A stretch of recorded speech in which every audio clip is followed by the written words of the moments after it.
ठीक है, चलो स्टार्ट करते हैं आज का क्लास। हम लोग एसी पढ़ रहे हैं।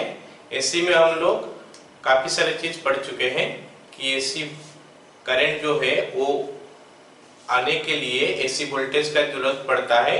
फिर एसी वोल्टेज हम लोग कैसे निकाले वो पता चल गया।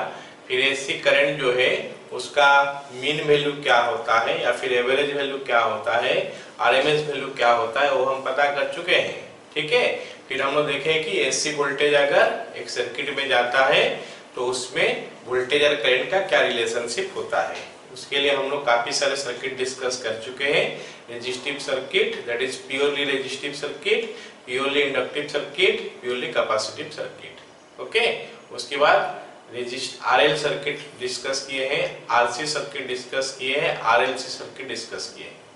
तो ये सब सर्किट में जो है उनका करस्पॉन्डिंग जो रेजिस्टेंस सब क्या क्या होता है वो भी हम लोग डिस्कस कर चुके हैं।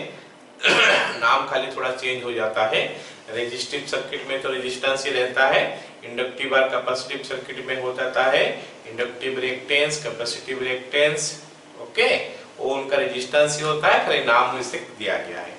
और अगर आरएल सर्किट हो गया, आरसी सर्किट हो गया, आरएलसी सर्किट हो गया, जो हम लोग डिस्कस कर चुके हैं, उसमें हम लोग क्या उस रेजिस्टेंस को नाम क्या दिए हैं, इम्पीडेंस नाम दिए थे ना, इम्पीडेंस। ओके, तो ये इम्पीडेंस का अगर हम रेसिप्रोकल ले लेंगे तो उसको बोलते हैं एडमिटेंस। इम्पीडेंस के लिए हम लोग जेड लेटर का यूज करते हैं, एडमिटेंस के लिए हम लोग यूज करते हैं वाई लेटर का। Y is equal to reciprocal of impedance. Okay, anyway अब हम अगर देखेंगे एक एसी सर्किट है, तो एसी सर्किट में सॉरी, अगर मैं एक एसी सर्किट देखूंगा तो एसी सर्किट में अगर करंट फ्लो कर रहा है तो कुछ पावर तो कंज्यूम होगा उस सर्किट में। तो हम लोग उस पावर कंज्यूम जो है वो कितना है उसके बारे में पहले आज डिस्कस करते हैं।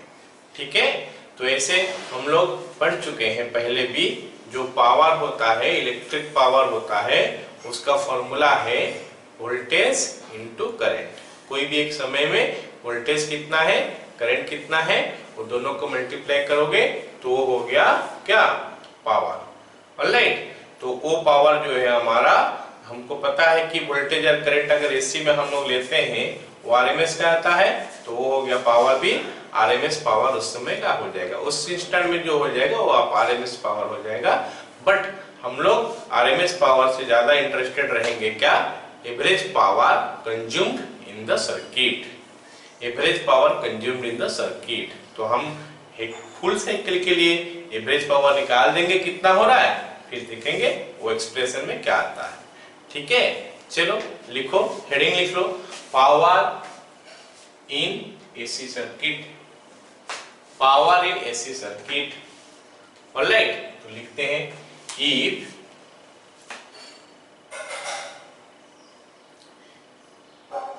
V, ओके, या फिर E लिख लो, कोई दिक्कत नहीं है। If applied voltage is equal to E, bracket में लिख सकते हो instantaneous, okay, current is equal to I, instantaneous, then power P is equal to V into I, या फिर E into I हम बोल देते हैं, E into I। ओके, ये हो गया हमारा पावर। ऑलराइट, ये पावर को हम लोग इंस्टैंटेनियस पावर भी बोल सकते हैं। ऑलराइट, उस समय जो पावर है उसका वैल्यू हमारा ये हो गया। बट हम लोग जब भी पावर का बारे में बात करेंगे वो हो गया एवरेज पावर। ऑलराइट, नेक्स्ट लिख सकते हैं हम लोग, when we talk about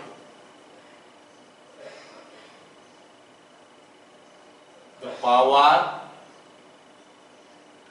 consumed in AC circuits,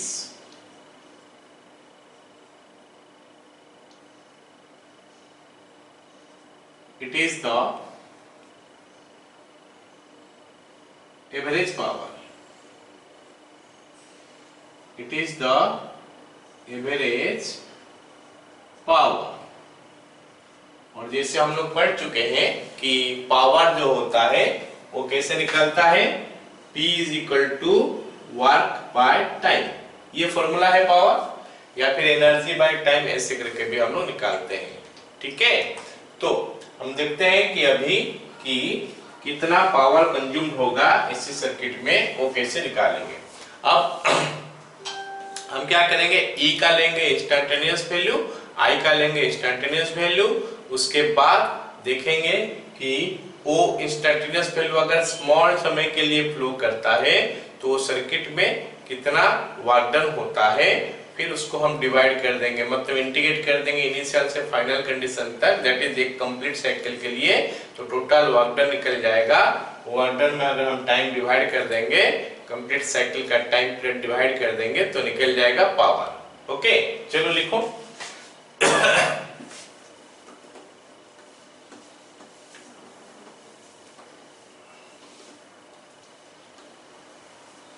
alright, write down.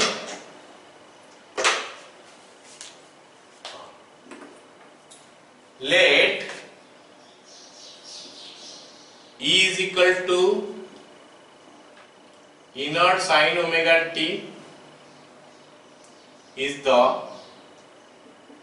instantaneous voltage. I is equal to I naught sin omega t plus 5 मैं लेता हूं, -5 भी हो सकता है, +5 या -5 जो भी करो कोई दिक्कत नहीं है, इज द इंस्टैन्टेनियस करंट।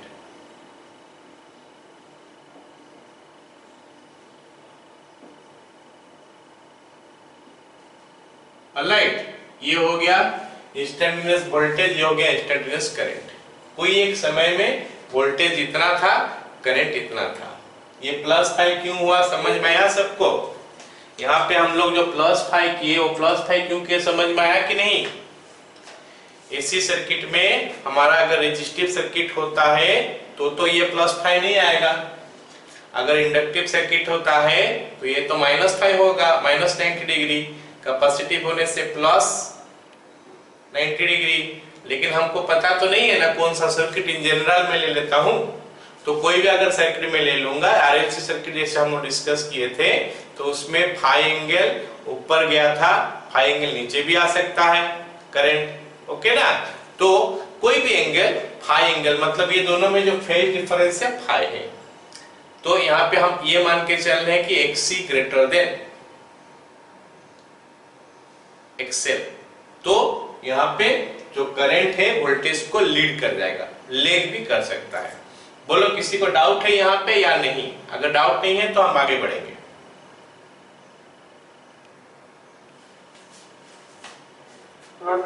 ये वोल्टेज हो गया, ये करंट हो गया। Alright, so the amount of work done by AC source in time dt, small time dt में कितना होगा, dw is equal to E into I into dt। E का वैल्यू हो गया हमारा E not sine omega t, I का value हो गया I naught sine omega t plus 5, okay, into dt। तो अब हमको इंटीग्रेट करना पड़ेगा कंप्लीट साइकिल के लिए कितना वर्क डन किया उस source. So the amount of work done by the source in complete cycle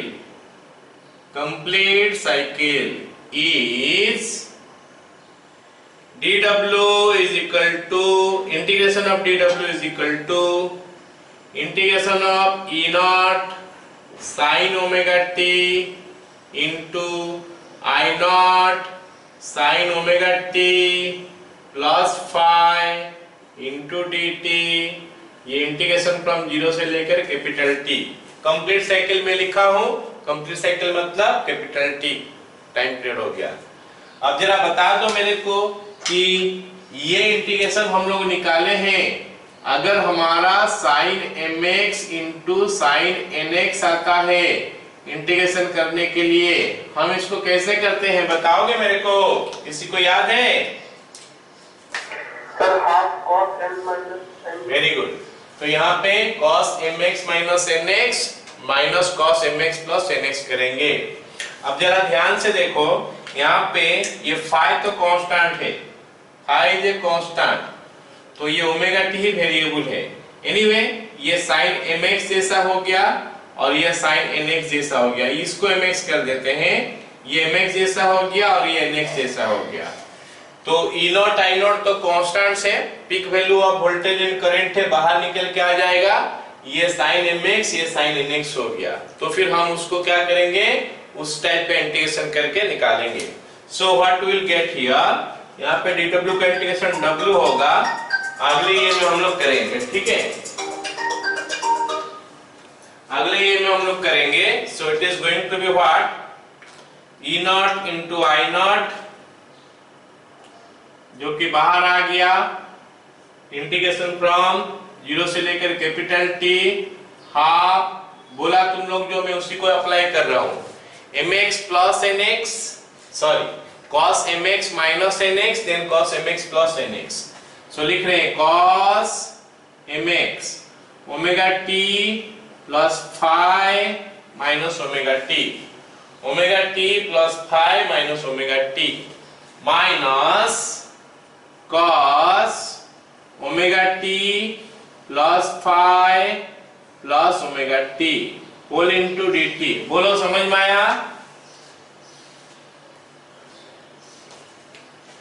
तो यहाँ पे ये ओमेगा टी कैंसिल हो गया, जबकि यहाँ पे ये 2 ओमेगा टी होके आ जाएगा, ये दोनों कैंसिल हो गया, ठीक है। तो we'll get now this implies dw का integration w is equal to E naught into I naught by 2, ये 2 बाहर आ गया, cos phi integration of dt में होगा dt minus cos 2 omega t plus phi dt।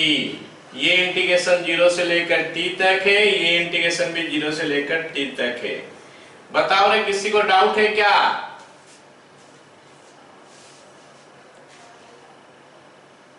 नहीं ना? चलो आगे करते हैं फिर। Is equal to E naught I naught by 2 into, ध्यान से देखो और बोलो, गलती मत कर देना please, cos phi into dt है, तो यहाँ पे हमको पता चलना चाहिए कि cos फाई एक तो कांस्टेंट है, तो फिर इस पार्ट का इंटीग्रेशन जल्दी से बताओ।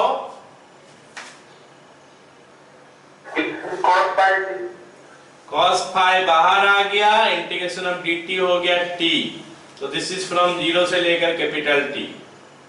यहाँ पे कर्ली ब्रैकेट दे देता हूं, कंफ्यूजन हो जाएगा, माइनस यहाँ पे cos 2 omega t plus phi into dt, जिसका इंटीग्रेशन हो जाएगा हमारा क्या, sin 2 omega t plus phi whole divided by 2 omega, integration from, sorry over हो गया 0 से लेकर कैपिटल T। बोलो समझ में आया सबको?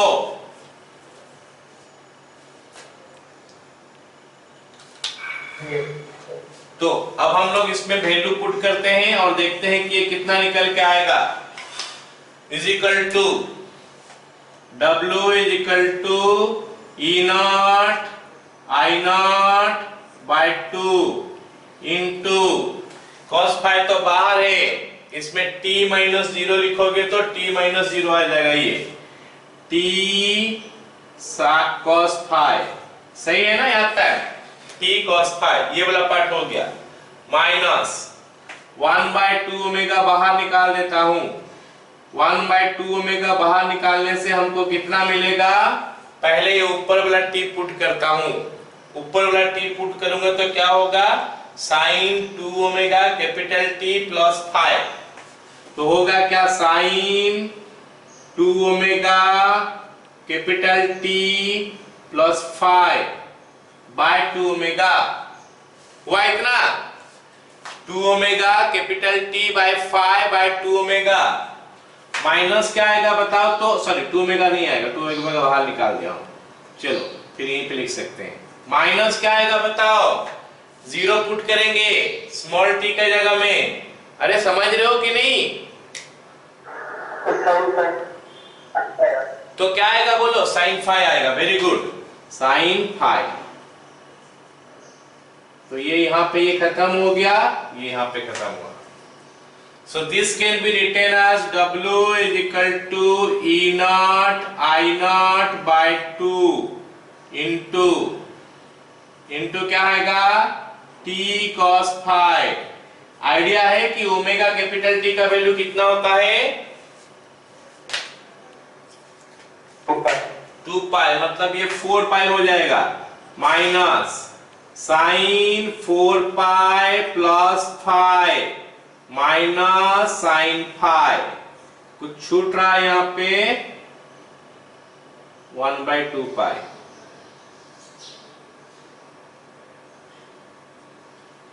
One by two omega. Okay, अच्छा अब बताओ मेरे को कि sine 4 pi plus 5, 4 pi plus 5 होने से वो साइन 5 हो जाएगा, जानते हो? ये ट्रिगोनोमेट्री क्लास 11th का। Okay, so we are getting now something like this. W is equal to E naught I naught by 2 into T cos phi minus 1/2 omega, ये sin phi माइनस फिर से sin phi। This is trigonometry. ये sin 4 pi plus 5 कैसे हुआ? Trigonometry के हिसाब से sin 5 हो गया, इसका मतलब ये वाला पार्ट हमारा 0 हो गया।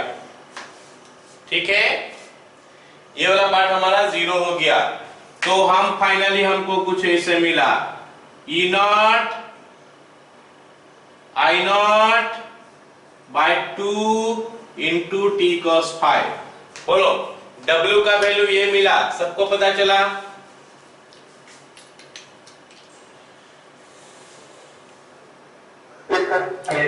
तो ये W का वैल्यू मिला अगर, तो इसमें अगर हम उसका टोटल टाइम डिवाइड कर देंगे तो फिर वो एवरेज पावर निकल के आ जाएगा। ये जो वर्क डन कौन क्या बताओगे मेरे को? ये जो वर्क डन W लिखा हूं, this is work done by what? ये कौन क्या काम लिखा तो हूं यहाँ पे? So the amount of work done by the source, मतलब ये सोर्स जो बैटरी में लगा रहा हूं, बैटरी का काम ही होता है करंट भेजना। और जब करंट भेजेगा तो कुछ पावर भी कंज्यूम होगा सर्किट में, तो वो पावर हमको निकालना है, एवरेज पावर निकालने हैं। इंस्टेंटेनियस तो हम देख लिए, उस समय वोल्टेज क्या करंट क्या, हम एवरेज, लेकिन क्योंकि हमको एवरेज पावर में इंटरेस्ट है, तो ये वर्क डन जो है ये कौन क्या? सोर्स किया, सोर्स इतना वर्क डन किया। अभी देखते हैं कि कितना पावर कंज्यूम हो रहा है। ऑलराइट, लिखो यहाँ पे, ये हो गया हमारा दिस वन। ऑलराइट, हाँ यहाँ पे जगह है तो यहाँ पे लिख देता हूँ। Therefore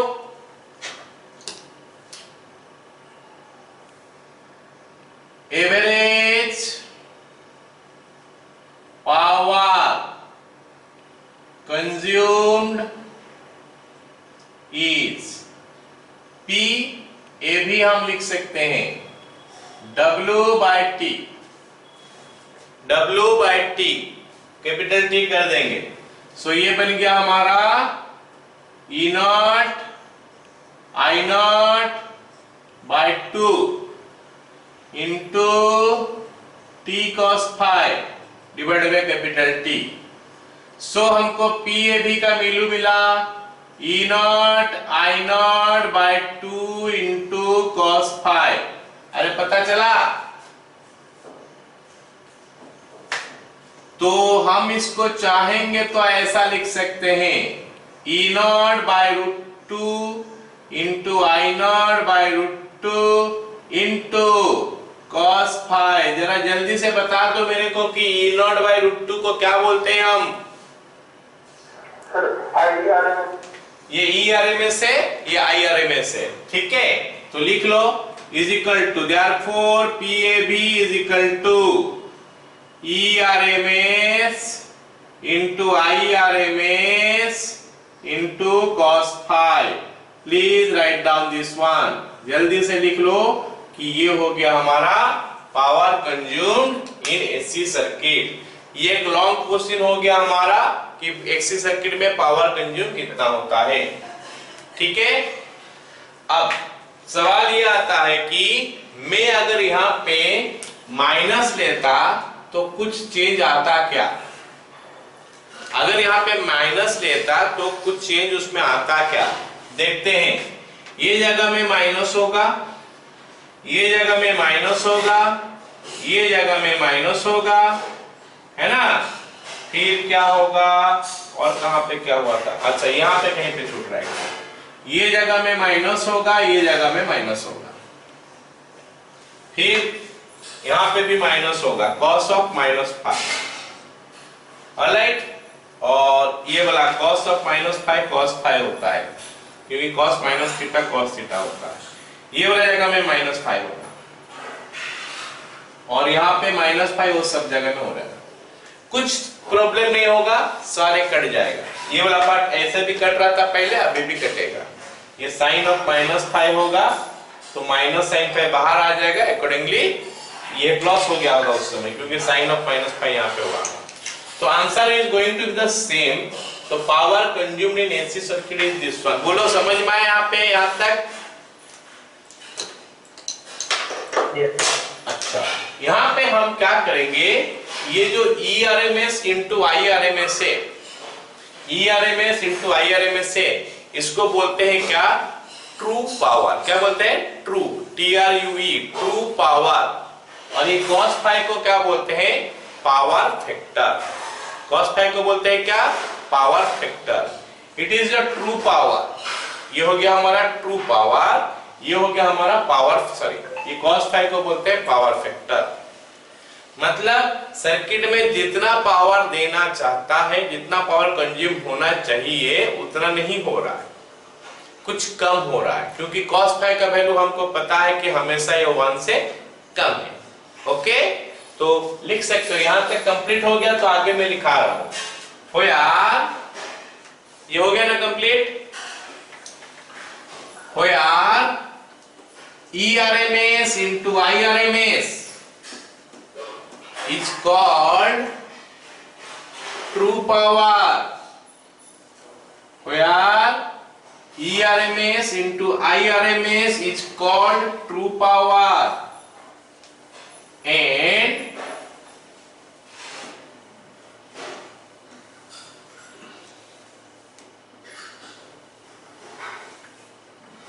cos phi is called power factor.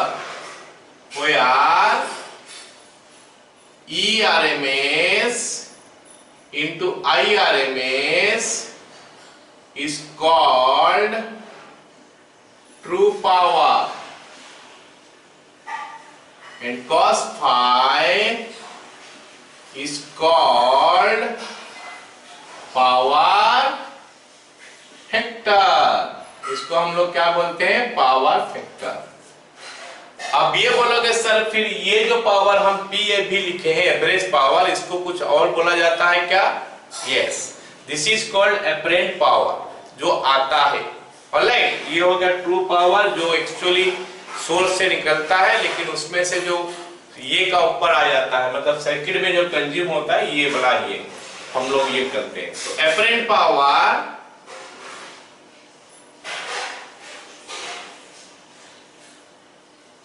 is equal to ERMS into IRMS into cos phi.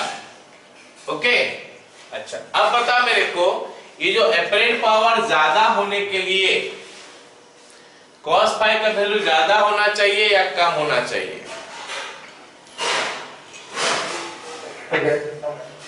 cos phi का वैल्यू ज्यादा होना चाहिए, क्योंकि cos फाई का वैल्यू जो है 1 तक ही हम पहुंच सकते हैं। ऑलराइट, तो for apparent power to be maximum, for apparent power to be maximum, गलत बोला क्या कहीं पे? ये ट्रू पावर है, सॉरी, ये अपरेंट पावर है, मैं गलत बोल रहा हूं। ये apparent power, called apparent power, ये ट्रू पावर है। ओके, मैं गलत बोल रहा था, है ना? This is apparent power, this is true power. Alright, ये पावर जो है ये कंज्यूम्ड होता है, ठीक है? देखो, for true power to be maximum, for true power to be maximum, cos phi is also has to be maximum. Cos phi is also has to be maximum. Alright, तो वो सर्किट जहां पे true power is equal to E R M S into R M S हो जाएगा, वहां पे cos phi का value 1 हो जाएगा। और cos फाई का वैल्यू 1 हो जाएगा, इसका मतलब कितना है? फाई का वैल्यू 0 डिग्री होता है। ओके, तो उस केस में ये होगा। ऑलराइट, खत्म इतना? क्लियर? अच्छा, अब देखते हैं यहां पे जो करंट है, करंट और वोल्टेज में फेज एंगल में फाई लिया हूं, वो ऊपर भी जा सकता है, नीचे भी जा सकता है। तो वो जो करंट का बात मैं कर रहा हूं ना, करंट में हम उसको दो टाइप में डिवाइड कर सकते हैं। एक ठो को वाटलेस करंट बोलते हैं और एक ठो को बोलते हैं वाटफुल करंट। ये वाट नाम सुने हो ना? वाट वाट जो है वो किसके लिए यूज होता है बताओ? वाट वाट पावर के लिए यूज होता है। मतलब ये जो करंट है आई, उसका एक ठो पार्ट है, वो पार्ट जो होता है सर्किट में जो पावर होता है, पावर देने में यूज होता है, इसलिए उसको बोलते हैं वाटफुल करंट। और जो पार्ट पावर देने में यूज नहीं होता है उसको हम लोग बोलते हैं वाटलेस करंट। तो देखो, हम तो फेजर डायग्राम किए भी थे, तो यहाँ पे अगर मैं एक फेजर डायग्राम कर लूं, ये मान लेते E है, E नॉट बोल लेते हैं इसको, ये हमारा I नॉट है। ऑलराइट, ये हमारा I नॉट है। तो जरा देख के बताओगे जो मैं किया हूं, this is just an example. ये ऊपर भी हो सकता है, ऐसे भी हो सकता है, ऐसे भी हो सकता है, कैसे भी हो सकता है। ये एग्जांपल मैं दिया हूं जो, इसमें बताओ कि लीड कौन कर रहा है, वोल्टेज या करंट? वोल्टेज। हाँ, voltage is leading the current by what? Phase angle से फाई। ऑलराइट, नाउ क्योंकि मैं इसको फेजर का हिसाब से लिया हूं, तो फिर या फिर वेक्टर का हिसाब से बोल ले, मैं इसको वेक्टर का हिसाब से समझ रहा हूं, तो फिर इसका दो कंपोनेंट हो सकता है, not along X axis Y axis.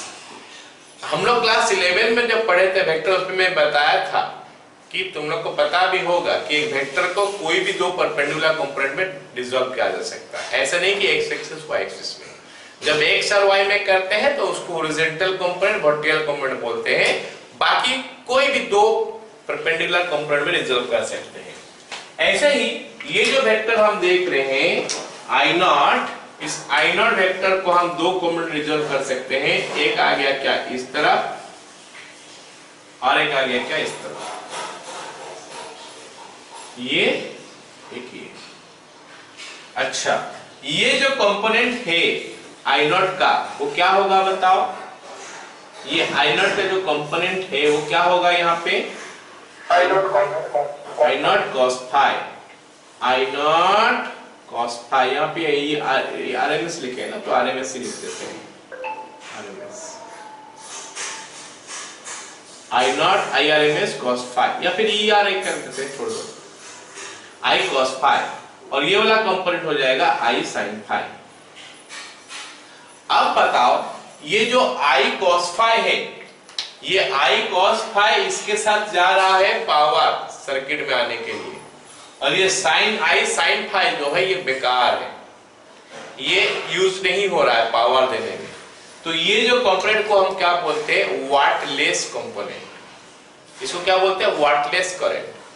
और ये करंट जो है, यही करंट सर्किट में जो वायर होता है वो वायर को हीट करने में यूज हो जाता है।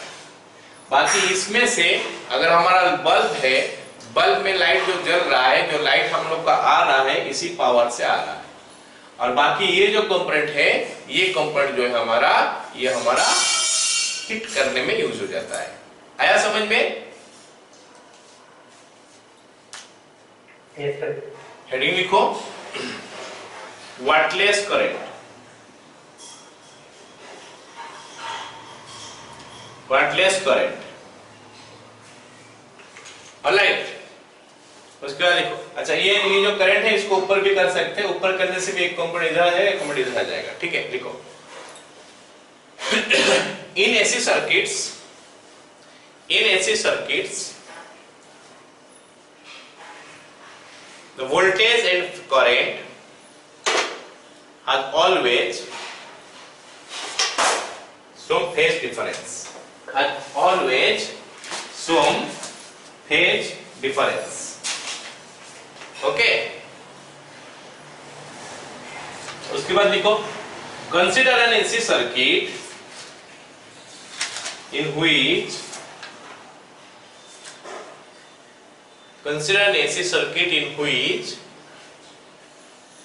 voltage is leading the current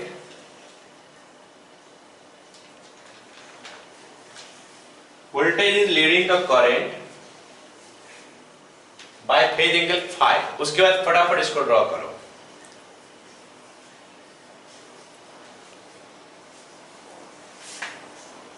draw हो गया, ये 90 डिग्री है, this angle is 90 degree.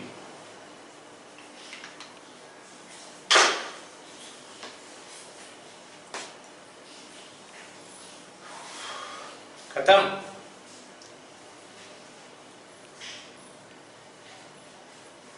Okay, the component I cos, हाँ बोलो। Sir, I like it.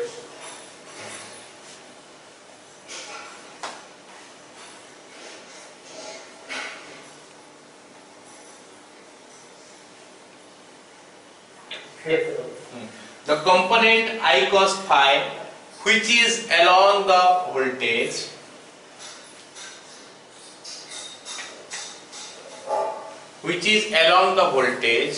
is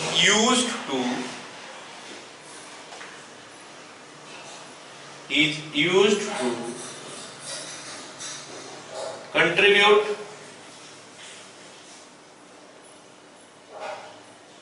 the true power to the circuit, and is called wattful current. It is called wattful current.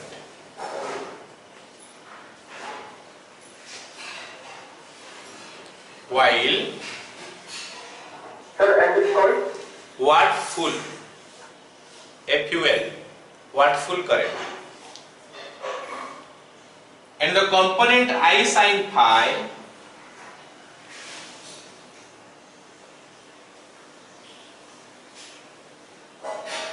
does not contribute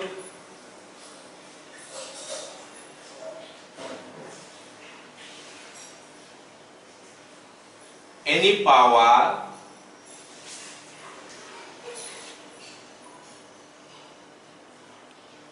to the circuit,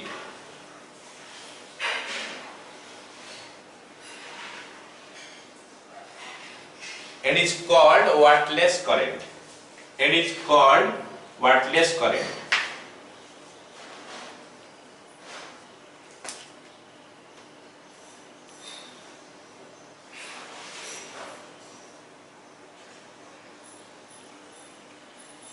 Okay.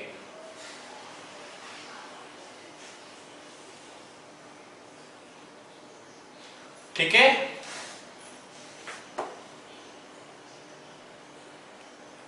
this current appears this current appears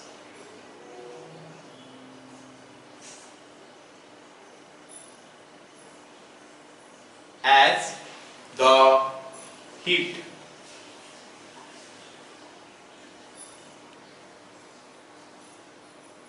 This current appears as the heat. Okay, तो फटाफट लिख लो अभी। तो power factor is equal to true power by apparent power. मतलब हमारा जो phase angle आता है उसमें अगर मैं 5 मल्टीप्लाई सॉरी कॉस ले लूंगा उसका, तो वो आता है हमारा क्या, पावर फैक्टर। ओके, तो जल्दी से बताओ तो कोई मेरे को जल्दी जल्दी बताओ कि अगर हमारा सर्किट रेजिस्टिव है तो पावर फैक्टर कितना होगा?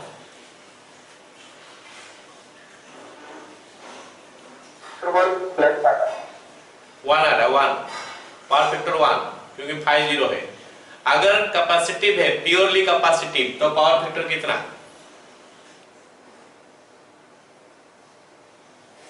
0, क्योंकि 90 डिग्री है हाई। अगर इंडक्टिव है तो भी 0 है। बाकी सब केस में पावर फैक्टर आएगा हमारा। ओके, चलो ये खत्म हो गया। कुछ क्वेश्चन करते हैं अभी, जो पढ़ाया उसमें से देखते हैं क्या क्या समझे हो। उसमें कुछ क्वेश्चन करते हैं अभी।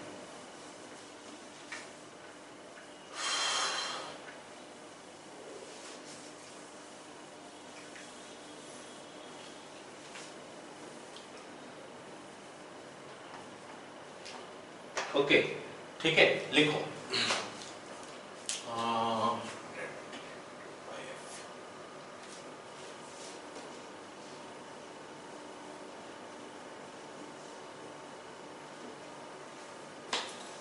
Write down an AC source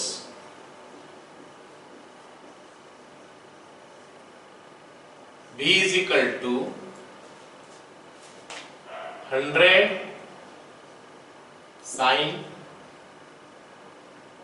100 pi t plus pi by 3 is applied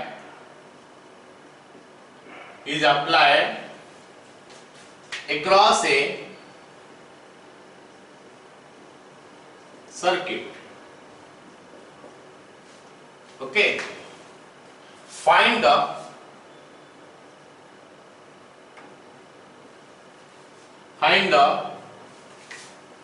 peak value, comma,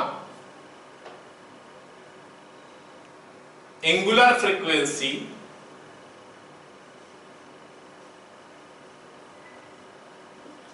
and frequency of the AC source.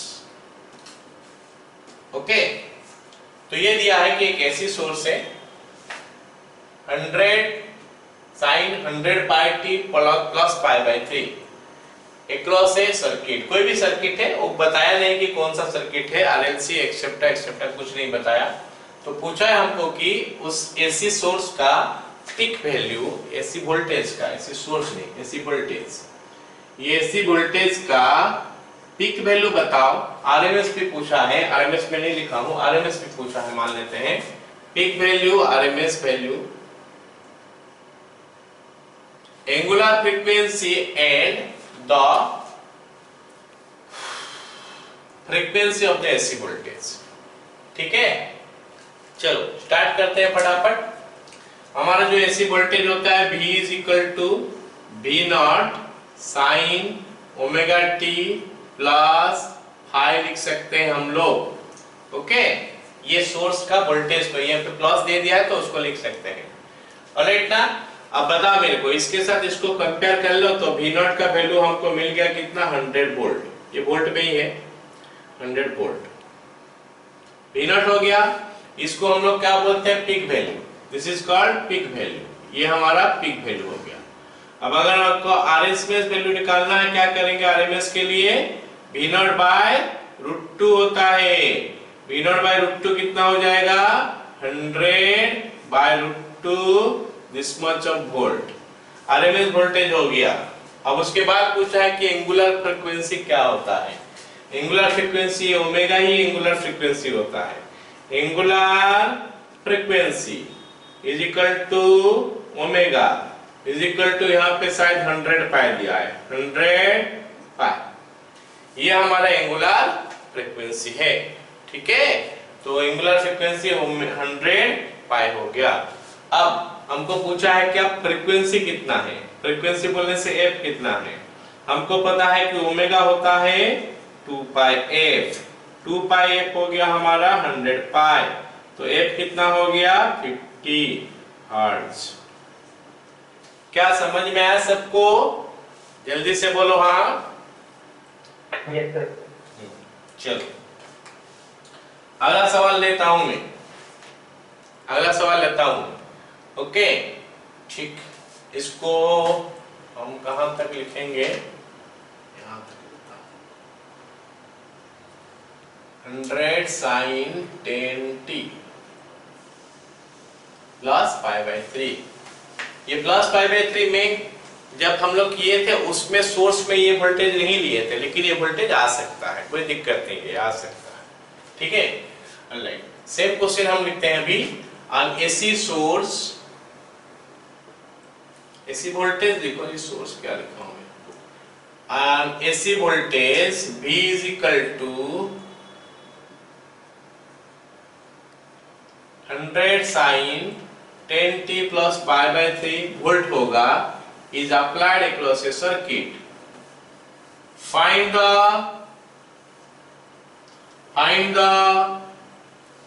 current. Find the current या फिर एक्सप्रेशन फॉर ए करंट लिख सकते हैं। Find the expression for a current. Find the expression for current.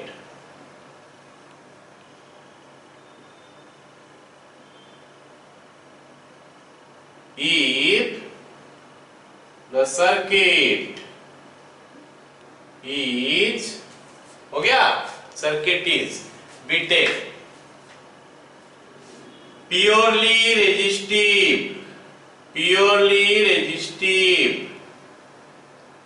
of R is equal to 2 ohm. Bit B purely inductive of R is equal to 2 Henry. Bit C purely capacitive of, ये R कहाँ, ये L है, inductive में L आता है। Capacitive C is equal to 10 microfarad. Bit D RL circuit R is equal to 2 ohm, L is equal to 2 Henry. BT RC circuit. Okay, इसमें R का value दे दिया है, मान लेते हैं 10 ओम, C का वैल्यू दे दिया है 10 माइक्रोफैराड। इतना दिया है हमको, और हमको बोला है कि निकालो करंट के लिए एक्सप्रेशन क्या है। ठीक है, अब हम लिखने का कोशिश करते हैं। फर्स्ट बिट का आंसर कोई मेरे को बताएगा? फर्स्ट बिट का आंसर क्या होगा?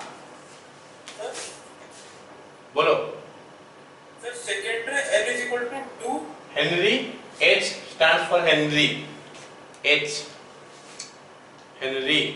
हेनरी होता है ना यूनिट ऑफ इंडक्टेंस, हम लोग पढ़े थे सेल्फ इंडक्टेंस, म्यूचुअल इंडक्टेंस, उसमें हेनरी होता है।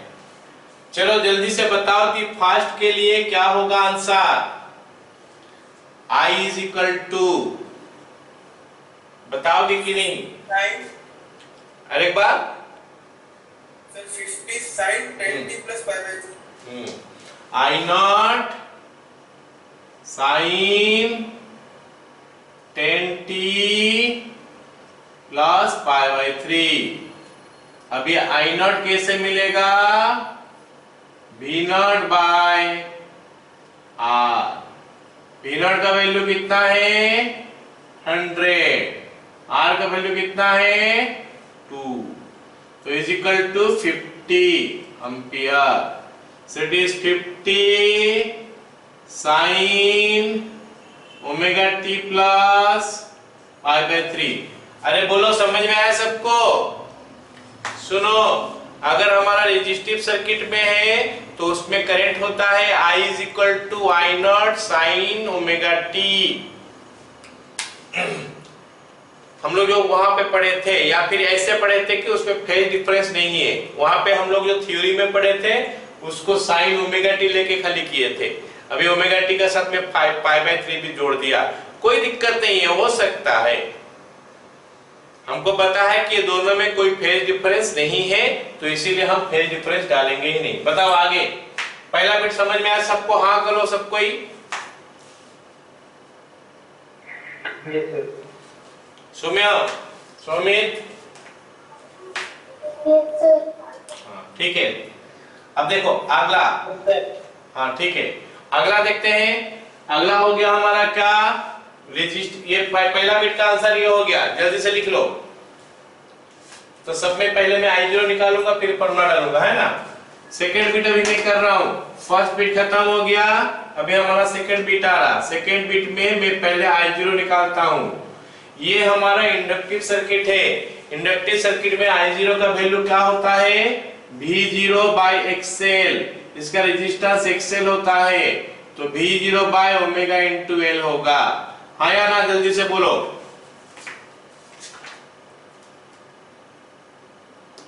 ओके, सो V0 का वैल्यू हो गया 100, ओमेगा का वैल्यू दिया है हमको 10 इंटू L का वैल्यू दिया है 2 इज इक्वल टू 5 एम्पियर। अरे बता नहीं रहे हो, समझ में आया कि नहीं? Yes sir. तो I0 निकल गया। अभी I निकालेंगे। I का फॉर्मूला होता है I नॉट साइन, ये जितना भी होगा 10t प्लस पाई बाय 3, उसमें करंट लेग करता है या लीड करता है? सर पोटेंशियल लीड करती है। मतलब करंट लेग करता है। करंट कितना डिग्री लेग करता है? पाई बाय 2, तो माइनस कर देना पाई बाय 2। नहीं समझा? बोलो। Yes sir. अरे इसमें वोल्टेज जो है ना, ये वाला पार्ट में मैं बोल रहा हूं, जितना भी होगा उसमें माइनस पाई बाय 2 कर दोगे, क्योंकि इंडक्टिव सर्किट में करंट जो है लेग करता है, वोल्टेज लीड करता है।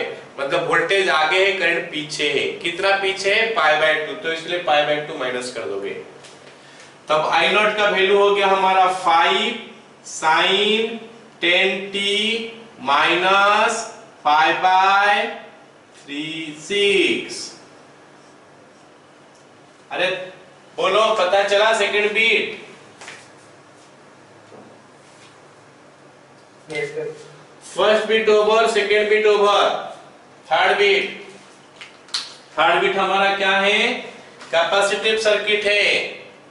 कैपेसिटिव सर्किट के लिए हमको क्या करना पड़ेगा? I नॉट का वैल्यू कैसे निकालना पड़ेगा? जरा देख लो, जल्दी से देख लो और बोलो। प्योरली कैपेसिटिव में क्या लिखा है? I नॉट नहीं मिला? Sir V naught by XC, और XC का वैल्यू होता है शायद 1 बाय ओमेगा C। यही होता है ना?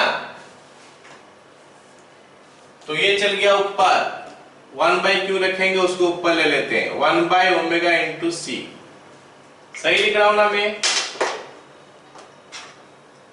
बताओ। वैल्यू डालते हैं अभी। V नॉट का वैल्यू 100, ओमेगा का वैल्यू 10, ये कैपेसिटर जो है उसका value 10 microfarad, 10 into 10 to the power minus 6, 3 4 5, मतलब 10 टू द पावर माइनस 1 या फिर 0.1 एम्पियर। बताओ समझ में आया?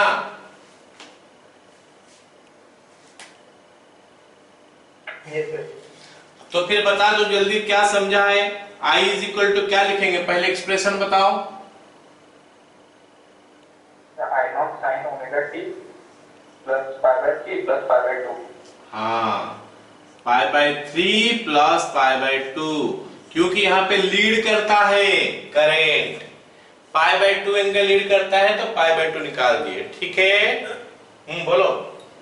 तो 10 to the power -2 होगा कि 3 2 2 4, अच्छा 10 to the power -2 हो रहा है।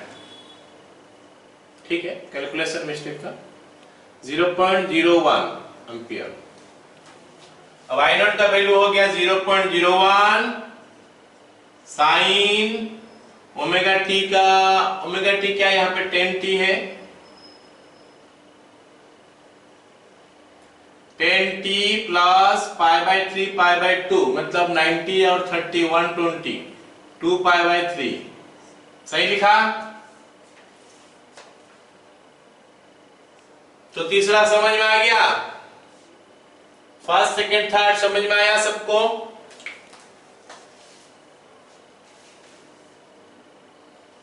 फोर्थ बीट देखते हैं अभी। फोर्थ बीट क्या बोला है, फोर्थ बीट बोला है कि आरएल सर्किट है, आरएल सर्किट में करंट लीड करता है या लैग करता है,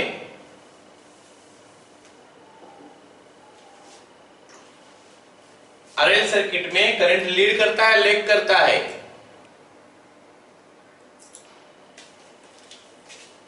जल्दी बताओगे ना, इतना देर कर रहे हो। लीड करता है ना लैग करता है, current is lagging, voltage is leading RL circuit में। देख लो फटाफट, अगर पूछ रहा होगा याद नहीं है तो देख के बताओ, मेरे मुंह से निकालने से अच्छा है तुम लोग देख के भी बताओ, तो भी तो तुम लोग को याद आ जाएगा ना। ओके चलो, ये हो गया आरएल सर्किट। आरएल सर्किट के लिए हमको क्या आई नॉट निकालना पड़ेगा, फाई निकालना पड़ेगा, दो चीज। कैलकुलेशन पूरा होगा कि नहीं गारंटी नहीं है, कि मन से ही मैं क्वेश्चन दिया हूं, ऑलराइट। डी लिखता हूं, डी लिख सकता हूं, डी में क्या होगा आई नॉट, आई नॉट हो गया क्या V नॉट बाय Z होगा। अरे सुनिए यहाँ पे Z होगा, here we'll have Z, यहाँ पे हम लोग का X नहीं होगा, XL नहीं होगा, यहाँ पे Z होगा। तो यह हो जाएगा हमारा V नॉट और Z का वैल्यू शायद मैं लिखाया हूं R square plus XL square, है या ना। और ये हो गया V naught square by R square plus XL हो गया ओमेगा L का स्क्वायर रूट ओवर।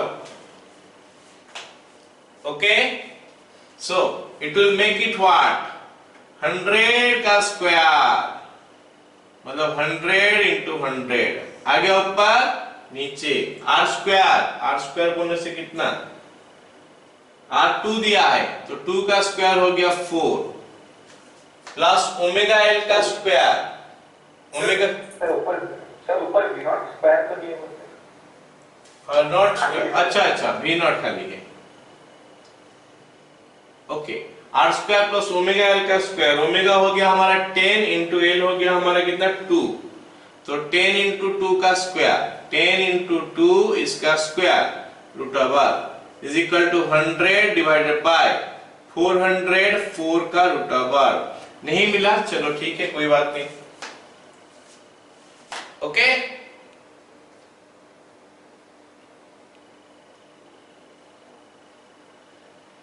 क्लियर है। तो ये हमको मिलेगा कितना, जितना भी होगा दैट मच एम्पियर, हम इतना ही लिखेंगे, आई नॉट हो गया। अच्छा अभी हमको क्या करना पड़ेगा, फाई निकालना पड़ेगा। फाई निकालने के लिए देखो शायद मैं लिखा हूं tan phi is equal to omega L by R, आया ना। Yes sir. तो ओमेगा हो गया 10, L हो गया 2 बाय R हो गया हमारा 2 मतलब 10, तो फाई का वैल्यू हो जाएगा 10 इनवर्स 10, बस यही हो गया। एंगल निकालना नहीं है, स्टैंडर्ड एंगल तो निकल नहीं रहा, तो फिर कैसे लिखेंगे, नहीं निकाल सकते। तो अभी आई के लिए क्या लिखेंगे, आई नॉट हो गया 100 बाय 400, 4 का रूट ओवर इनटू साइन, ये जो एंगल है 10t प्लस पाई बाय 3। अब हमको लिखना है फाई, प्लस या माइनस, ये दोनों में से एक। हम क्या लिखेंगे, प्लस लिखेंगे या माइनस लिखेंगे। ये करंट है, ये वोल्टेज था, वोल्टेज को करंट लैग करता है, लैग करता है तो माइनस लिखेंगे प्लस लिखेंगे? माइनस के सो -5 ये हो गया करंट के लिए एक्सप्रेशन। तो यार phi is equal to tan inverse 10, बस इतना लिख के छोड़ देना, काम खत्म। थोड़ा बहुत कैलकुलेशन यहाँ पे हम कर सकते थे, ये कैलकुलेशन तो हो नहीं पाएगा, ये थोड़ा बहुत हो सकता है 20.02 ऐसे कुछ लिख के करेंगे। Anyway got it? Clear? Yes, sir. अब ये E लिखते हैं, अब इसमें देखते हैं कि करंट क्या आता है। इसको मैं मिटा रहा हूं अभी। D हो गया ना सबका? Sir, किती खाली रहेगा सर? लिवे तो हो लिखी दो सी I is equal to 100 by root under 404 sin omega t, oh sorry, 10t plus pi by 3 minus 5. तो यार phi is equal to tan inverse 10। बोलो समझ में आया? अभी ABCD खत्म। अब हम लोग करते हैं लास्ट बीट जो कि है E। R दिया है इतना, C दिया है इतना, देखते हैं क्या होगा। चलो उसको रहने देते हैं, यहां पे करते हैं।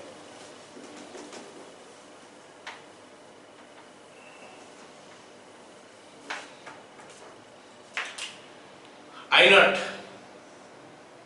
is equal to V naught by Z, V naught by Z हो गया R स्क्वायर प्लस XC का square root over V naught by R square plus 1 by omega C का स्क्वायर रूट ओवर। बस यही है हमारा V naught का value, जो कि निकल के आएगा क्या?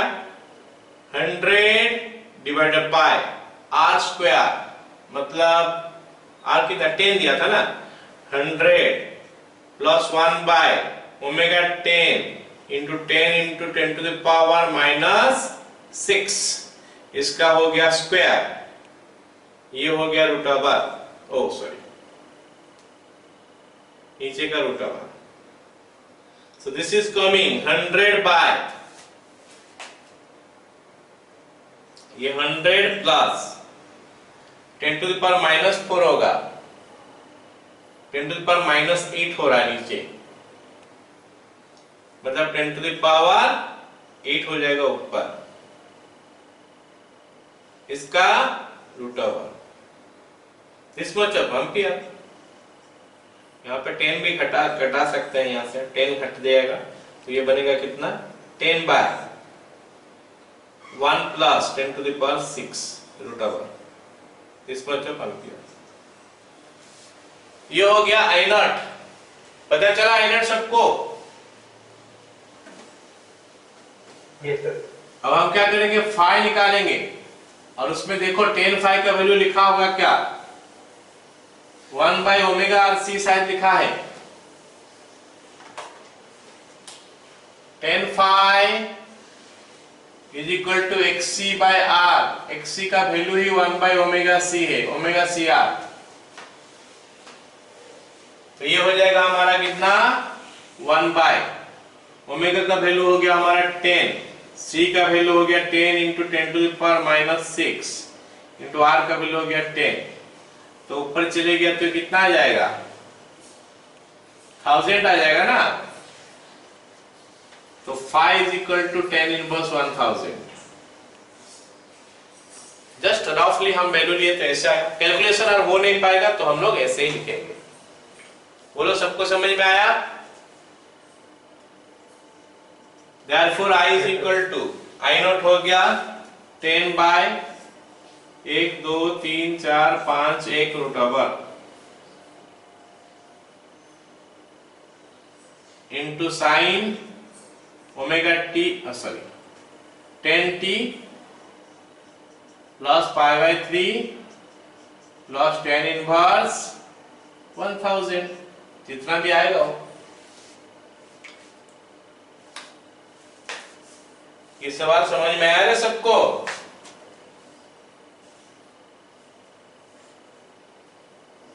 Yes sir. तो अगला क्वेश्चन क्वेश्चन देता हूँ, इसको करके बताना, फटाफट आंसर बताना। सेम टाइप का ही क्वेश्चन है।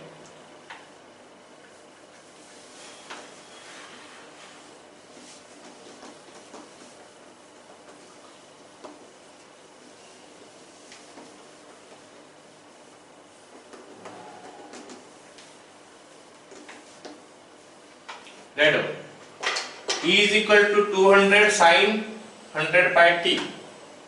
E is equal to 200 sin 100 pi t. Okay. Is applied to a circuit of inductance. Is applied to a circuit of inductance 1 by pi Henry. Okay. Write equation for instantaneous current. Write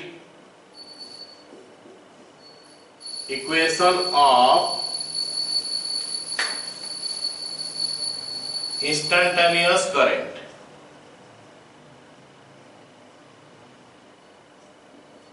What will be the reading of ammeter connected to it? Connected to it. What is the reading of the ammeter connected to it? जल्दी से ये चीज तो बता दो। तो ammeter का reading जो देगा हमको, करंट का कौन सा चीज देगा? इंस्टेंटेनियस देगा। हाँ, आरएमएस देगा, मतलब आई आरएमएस हमको निकालना है। अमीटर का जो रीडिंग है वो आई आरएमएस है। Okay,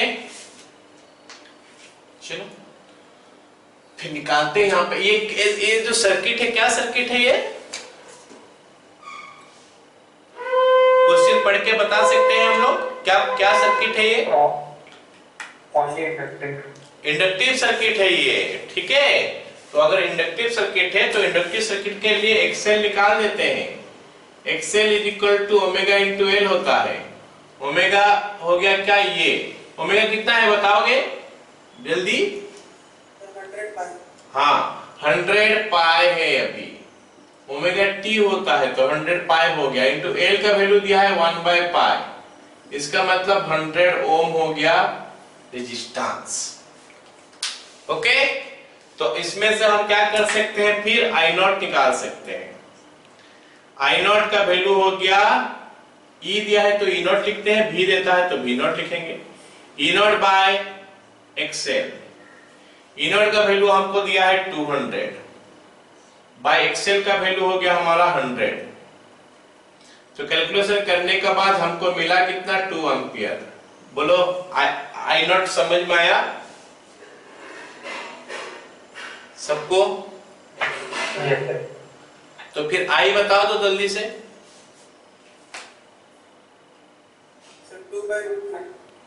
2 bye sir I RMS की आई बताने के लिए पूछा। Right the equation of current, instantaneous current. 2 sin हाँ, 100 pi t minus pi by 2।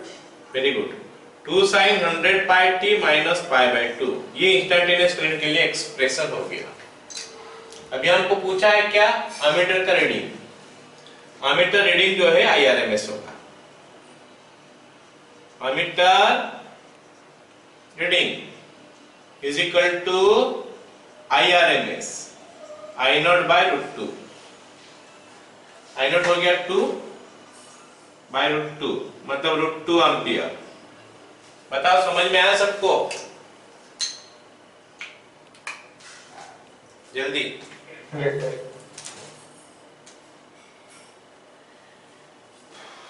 अगला क्वेश्चन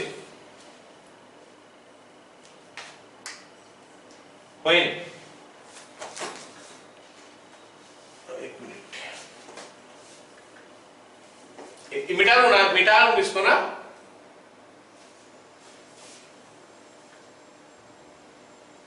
नहीं सर। ठीक है।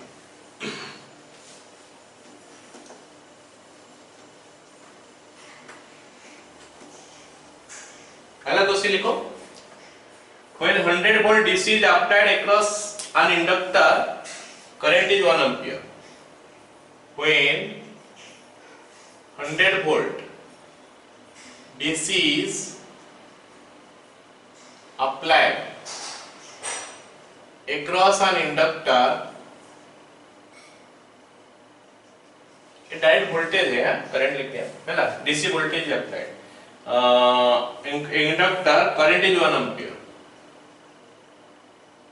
Current is 1 ampere. ये वार्ड का ऊपर इतना मान जाना, समझो क्वेश्चन में क्या बोला है।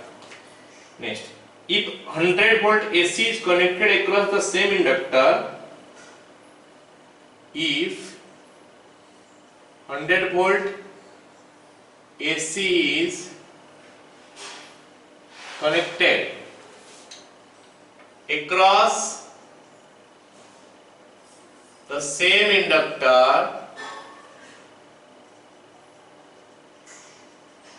current is 0.5 ampere. Why current is reduced? Why current is reduced?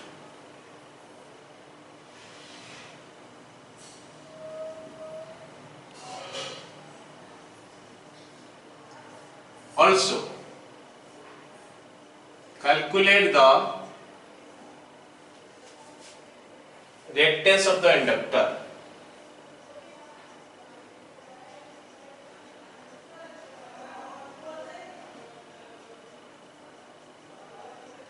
Okay, तो जैसे यहां पे एक तो इंडक्टर है, इसमें मैं क्या पहले डीसी लगाया 100 वोल्ट का। सुन रहे मेरी बात? पहले मैं क्या किया, डीसी लगाया 100 वोल्ट का, और मैं क्या देख रहा हूं कि यहां पे करंट आया। कितना करंट आया? 1 एम्पियर। अगर मैं डीसी लगाया 100 वोल्ट का, यहां पे करंट आया 1 एम्पियर।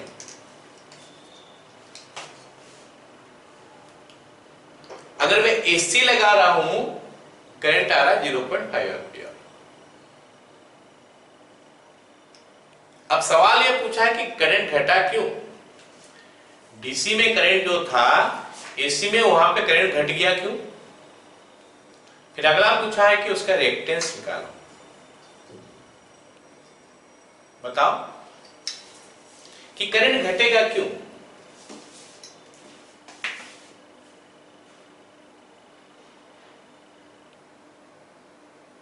सर एसी में नीचे में जो डिवाइड करेंगे तो रेजिस्टेंस प्लस रिएक्टेंस तो जुड़ जाएगा।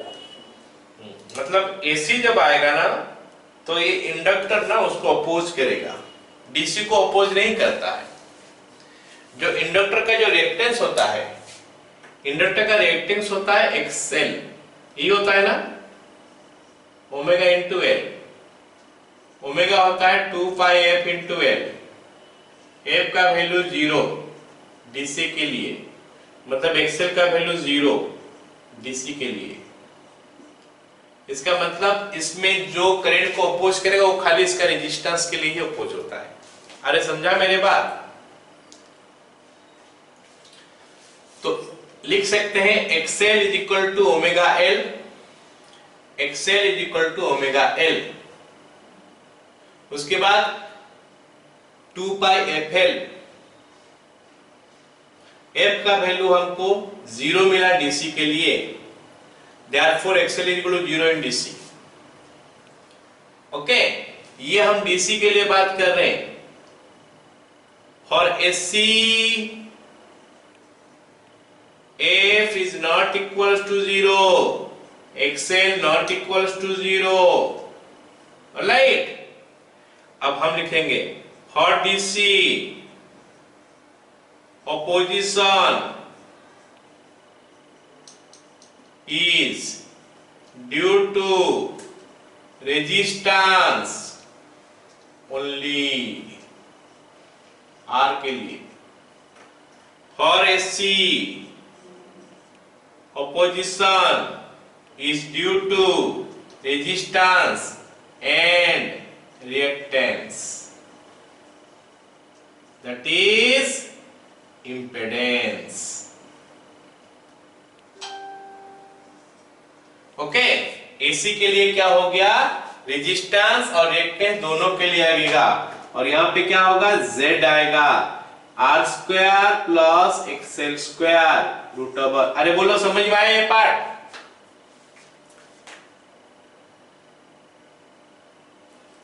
ये जो सर्किट है, ये सर्किट में खाली इंडक्टर लिखा है, प्योरली इंडक्टिव सर्किट नहीं बोला है, मतलब हमको जानना पड़ेगा कि इसमें रेजिस्टेंस, ऐसे हर जगह में होता है।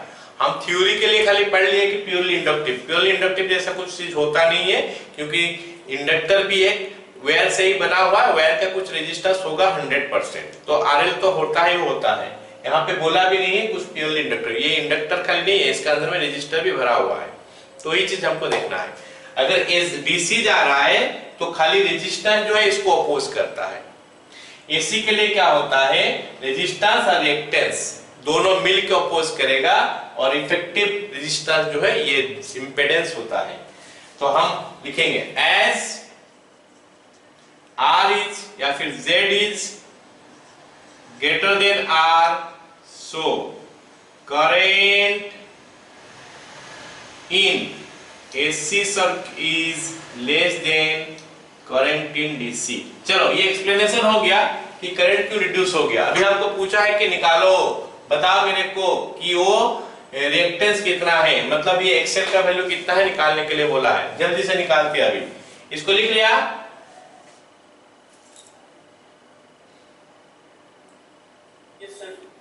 ये मैं लिखा हूं, अपना वर्डिंग में भी तुम लिख सकते हो। मैं इसे समझाने के लिए इतने सारे चीज लिख लिया, छोटा सा चीज खाली है, वो चीज समझना है तुम लोग को। चलो फॉर डीसी लिखते हैं फटाफट। For DC I is equal to V by R, 1 is equal to 100 by R, implies R is equal to 100 ohm। उसके बाद for AC I is equal to V by Z, this implies 0.5 is equal to V हो गया हमारा, फिर से वही 100 है, bye Z का वैल्यू हो जाएगा भी R square plus XL square root over. तो इसको इधर ले आते हैं क्योंकि मेरे को एक्सएल स्क्वायर चाहिए, एक्सएल चाहिए। This implies R square plus XL square का root over is equal to 100 divided by 0.5 is equal to 100 into 2, that is equal to 200।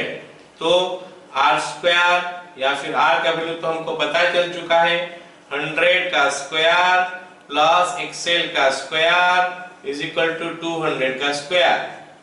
This implies XL का स्क्वायर इज इक्वल टू 4 में 4 ठो 0 minus 1 में 4 ठो 0, तो ये हो गया 3 में 4 ठो 0। ओके, तो योर एक्सएल बिकम्स कितना हो रहा है बताओ, 100 √3 का वैल्यू होता है 1.732, तो 100 into 1.732 173.2 ओम। आ गया समझ में सबको?